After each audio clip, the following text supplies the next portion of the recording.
आज का टॉपिक प्रथम पंचवर्षीय योजना। प्रथम पंचवर्षीय योजना का कार्यकाल 1951 से 1956 तक चला। इसका मुख्य उद्देश्य था अर्थव्यवस्था के संतुलित विकास की प्रक्रिया आरंभ करना था, जो कि हाराड-डोमन मॉडल पर आधारित थी। इस प्रथम पंचवर्षीय योजना में कृषि को उच्च प्राथमिकता दी गई, जिसमें राष्ट्रीय आय 18%, प्रति व्यक्ति आय 11% कुल तय किया गया। प्रथम पंचवर्षीय योजना के दौरान ही भाखड़ा नांगल परियोजना, व्यास नदी परियोजना, दामोदर नदी घाटी परियोजना शुरू की गई।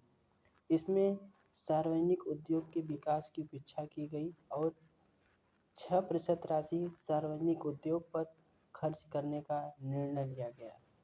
प्रथम पंचवर्षीय योजना के समय ही सामुदायिक विकास कार्यक्रम का प्रारंभ 1952 ईस्वी में शुरू किया गया।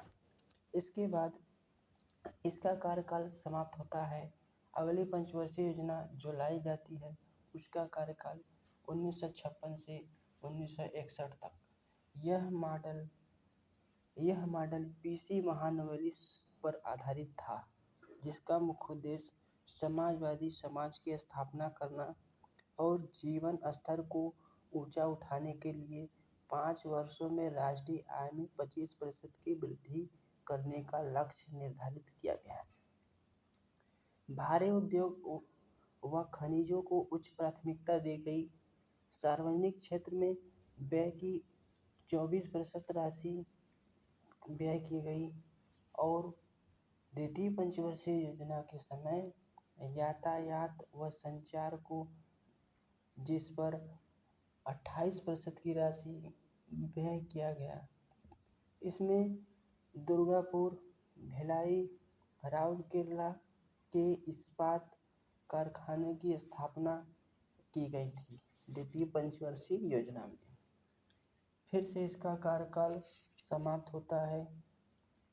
इसके बाद तृतीय पंचवर्षीय योजना, जिसका कार्यकाल 1961 से 1966 तक। इसका उद्देश्य अर्थव्यवस्था को आत्मनिर्भर बनाना तथा स्फूर्ति अवस्था में पहुंचाना था।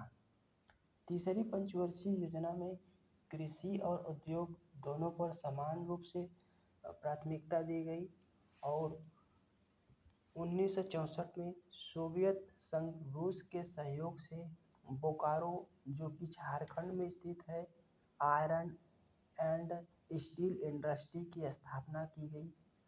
तृतीय पंचवर्षीय योजना का असफलता का कारण यह रहा था कि भारत पाकिस्तान के साथ युद्ध और भारत चीन के साथ युद्ध, जिसके कारण सूखा पड़ गया और यह योजना असफल रही। इस योजना ने तृतीय पंचवर्षीय योजना ने ही कृषि में हरित क्रांति को जन्म दिया, जिसके जनक भारत में एम.एस. स्वामीनाथन, विश्व में नॉर्मन ई. बोरलॉग हैं। योजना अवकाश इसके बाद लाया गया, जिसका कार्यकाल 1966 से 1969 तक। यह 3 वार्षिक योजनाएं तैयार की गई, जिसकी अवकाश अवधि में कृषि तथा संबद्ध क्षेत्र और उद्योग क्षेत्र को समान प्राथमिकता दी गई।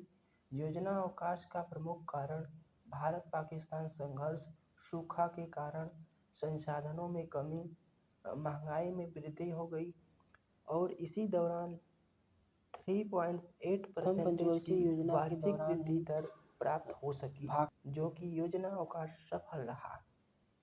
इसके बाद हमने चतुर्थ पंचवर्षीय योजना लाया, जिसका कार्यकाल 1969 से 1974 तक था।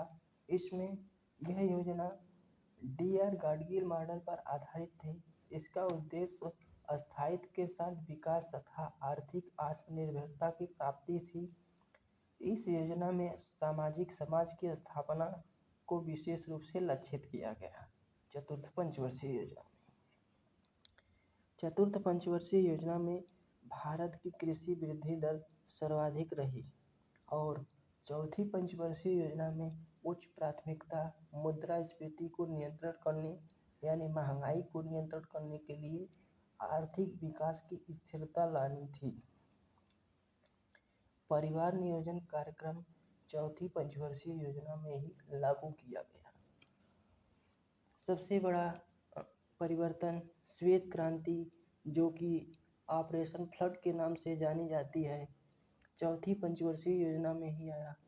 अपने लक्ष्य को प्राप्त करने में चौथी पंचवर्षीय योजना भी असफल रही। इसका कारण था मौसम की प्रतिकूलता और बांग्लादेश के शरणार्थियों का आगमन हुआ था। इसके बाद हमने 1974 से 1978 तक पाँचवीं पंचवर्षीय योजना शुरू की थी, जिसका मुख्य उद्देश्य गरीबी उन्मूलन तथा आत्मनिर्भरता की प्राप्ति थी।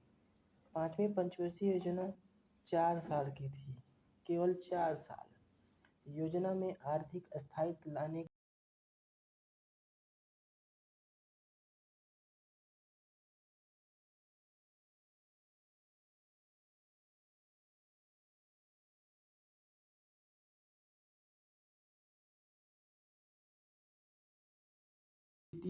तृतीय पंचवर्षीय योजना, जिसका कार्यकाल